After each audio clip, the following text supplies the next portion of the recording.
An incident that occurred in one of Canada's ancient forests was seen as an unbelievable event by everyone.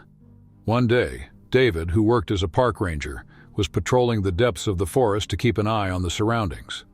Suddenly, David stopped because he had heard an unfamiliar echoing sound. He glanced around in alarm at first. David was someone who trusted his instincts and had become attuned to the language of the forest because of his job. He realized that the sounds weren't coming from a human, yet they also resembled the cries of someone injured and calling for help. Instinctively, he sensed that whatever was making that sound was not good.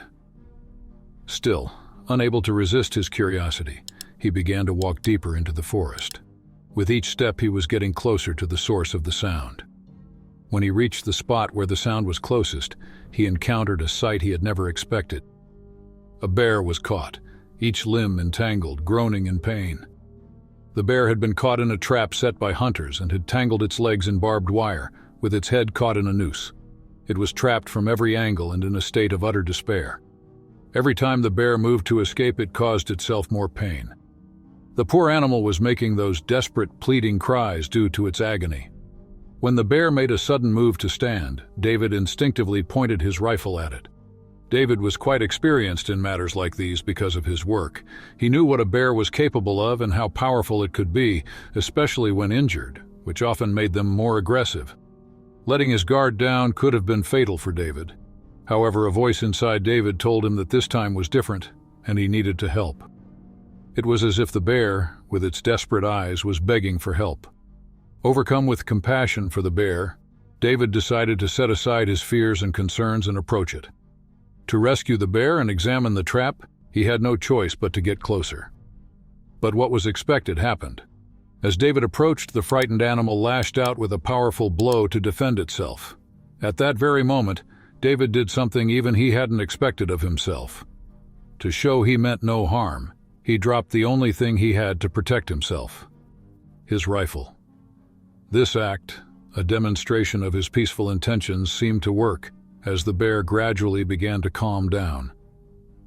The poor animal had probably spent its entire life running from hunters and their guns, seeing them as a threat. But now the person approaching had empty hands, indicating the threat was gone. While the threat might have been eliminated for the bear, the same couldn't be said for David. He had put his life in danger and was now completely unarmed. What he did wasn't something a normal and rational person would do, but David once again chose to trust his instincts. David slowly got even closer and knelt beside the bear. He kept his hands visible at all times to earn the bear's trust. The bear seemed to understand all of this and, surprisingly, remained calm. It didn't make any moves to scare David either. David began examining the traps that had ensnared the bear. He first focused on the barbed wires that had wrapped around its legs. The wires had already started to pierce the bear's skin. Carefully, David began to remove the barbed wire from the bear's leg. The poor bear groaned in pain as the barbs dug into its flesh. David removed all the wires. Now, only the trap around its paw remained. Once he removed this, the bear would be completely free. There were two possibilities. Either the bear would attack David once it was freed, or it would run away from the spot. Unfortunately, David had no choice but to trust. Gathering all his courage and love for animals, he freed the bear's paw from the trap. At last, the poor bear was free. But David did not expect the bear's reaction. Instead of leaving, the bear lay down right where it was. Meanwhile, David took the opportunity to step back. From where he stood, David couldn't help but feel sad. The bear had cuts and wounds on almost every part of its body. David felt the bear's pain within himself. A few minutes later, the bear tried to gather its strength and stand up. It was losing its balance as it walked. Stumbling and limping, the bear tried to move but eventually collapsed to the ground.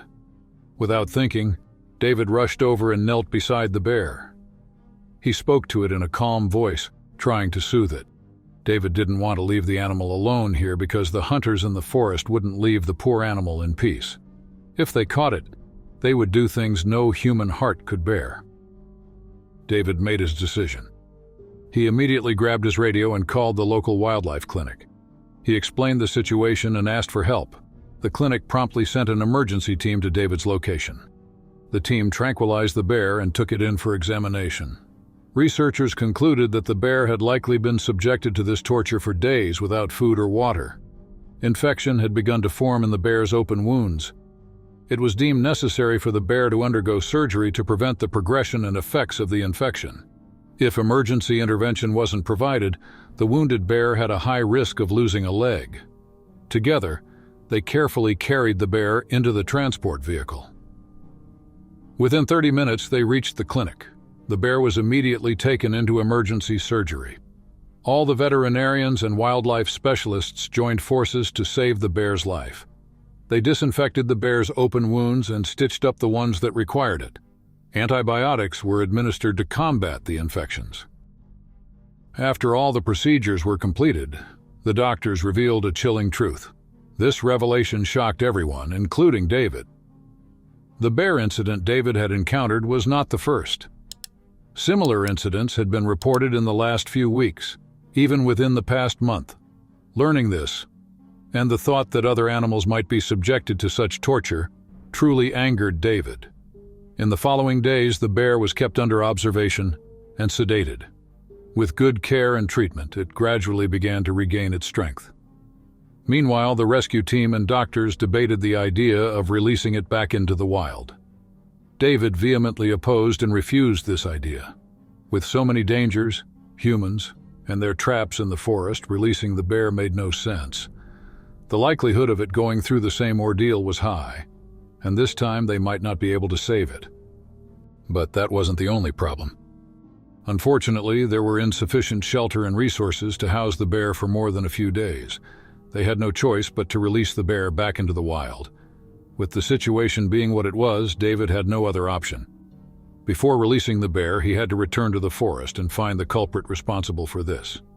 He was on a tight schedule and had to hurry. Immediately, he took the evidence gathered at the clinic and went to the police station. He began the investigation with the animal control team. But this wasn't enough for David. He felt he needed to track the culprit himself to resolve this incident. He began investigating, equipping himself, and placing hidden surveillance cameras in the areas of the forest where hunting was most common. However, he found no trace of anyone. Days were passing quickly.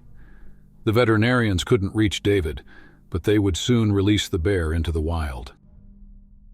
Finally, one night, David was awakened by the alarm from the wildlife camera. He immediately jumped up. Adrenaline seemed to have replaced the blood in his veins. Grabbing a flashlight, he set out for the forest. David, trembling with excitement, began following the tracks in the forest. In the pitch-dark night, every movement caused his heart to race.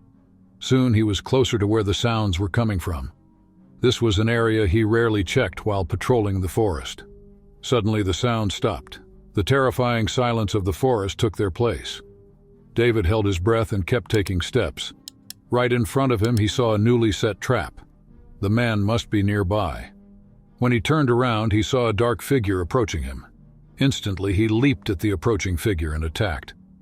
There was a struggle for a while, but David eventually managed to knock him out. This was indeed the man who had set the traps. David immediately called the police to the scene. The police arrived and arrested the man. They gathered the remaining evidence and went to the police station. During questioning, the man confessed to his crime and revealed the locations of all the other traps he had set. The authorities found and neutralized all the traps that had been described. Then, something unexpected happened. The wounded bear had recovered and was released back into the forest. They transported it in a truck, releasing it deep into the forest. However, the bear made an unexpected move the moment it regained its freedom. While everyone expected it to flee, the bear stopped and turned around, looking back at the people who had saved it with eyes that seemed to express gratitude. Seeing this, David and the other rescue team members couldn't hold back their tears. The bear looked ahead again and started moving toward the depths of the forest, disappearing among the tall trees. Please don't forget to like the video, share it with your loved ones, and subscribe to the channel.